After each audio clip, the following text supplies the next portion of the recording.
കനത്ത ചൂടിന് ആശ്വാസം പകർന്ന ജില്ലയിൽ വിവിധയിടങ്ങളിൽ പരക്കെ മഴ പെയ്തു. അടിമാലിയും മൂന്നാറും ഉൾപ്പെടെയുള്ള മേഖലകളിൽ വേനൽ മഴ ലഭിച്ചു. കാത്തിരിപ്പിനൊടുവിലെത്തിയ മഴ കാർഷിക മേഖലയ്ക്കും വലിയ ആശ്വാസമാണ് നൽകുന്നത്. മഴയെ വൈദ്യുതി വകുപ്പും പ്രതീക്ഷയോടെയാണ് നോക്കിക്കാണുന്നത്.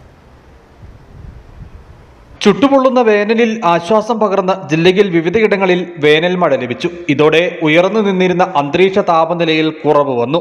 കഴിഞ്ഞ ഏതാനും ദിവസമായി പലയിടത്തും മഴ ലഭിക്കുന്ന സാഹചര്യമാണുള്ളത്. അടിമാലിയും മൂന്നാറും ഉൾപ്പെടെയുള്ള മേഖലകളിൽ വേനൽ മഴ ലഭിച്ചു. ഏറെ ദിവസത്തെ കാത്തിരിപ്പിനൊടുവിൽ പെയ്തിറങ്ങിയ വേനൽ മഴ കാർഷിക മേഖലയ്ക്കാണ് ഏറ്റവും ആശ്വാസമായിട്ടുള്ളത്. കഴിഞ്ഞ 2 മാസത്തിലധികമായി വലിയ ചൂടും വരൾച്ചയുമാണ് ഹൈറേഞ്ച് അഭിമുഖീകരിച്ചു വരുന്നത്. ജലലഭ്യത ഇല്ലാതായതോടെ കാർഷിക മേഖല കരിഞ്ഞുണങ്ങുന്ന സ്ഥിതിയുണ്ടായി. ഇനിയും മഴ വൈകിയാൽ കാർഷിക മേഖല അപ്പാടെ തകരുമെന്ന സ്ഥിതിയിലാണ് ഇപ്പോൾ വേനൽ മഴ ലഭിച്ചിട്ടുള്ളത്. ഇത് കർഷകർക്ക് വലിയ ആശ്വാസമാണ് നൽകിയിട്ടുള്ളത്. മഴയെ വൈദ്യുതി വകുപ്പും പ്രതീക്ഷയോടെയാണ് നോക്കിക്കാണുന്നത്. ഇടുക്കി അടക്കമുള്ള അണക്കെട്ടുകളിലെ ജലനിരപ്പിൽ കുറവ് വന്നിട്ടുണ്ട്.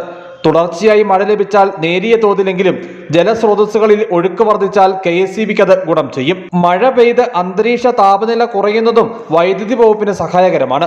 കുടിവെള്ളക്ഷാമം രൂക്ഷമായ വിവിധ പ്രദേശങ്ങൾ ജില്ലയിലുണ്ട്. ദൂരെ നിന്ന് വെള്ളം എത്തിക്കുന്നവരും വില കൊടുത്ത് വെള്ളം വാങ്ങുന്നവരുമൊക്കെയുണ്ട്. ഇപ്പോഴത്തെ മഴ ഇവർക്കും പ്രതീക്ഷ നൽകുന്നു. മഴ മുന്നറിയിപ്പ് നിലനിൽക്കുന്ന സാഹചര്യത്തിൽ വരും ദിവസങ്ങളിലും മഴ പെയ്തേക്കുമെന്ന പ്രതീക്ഷയാണ് ഹൈറേഞ്ചിനുള്ളത്. News bureau, Adimali.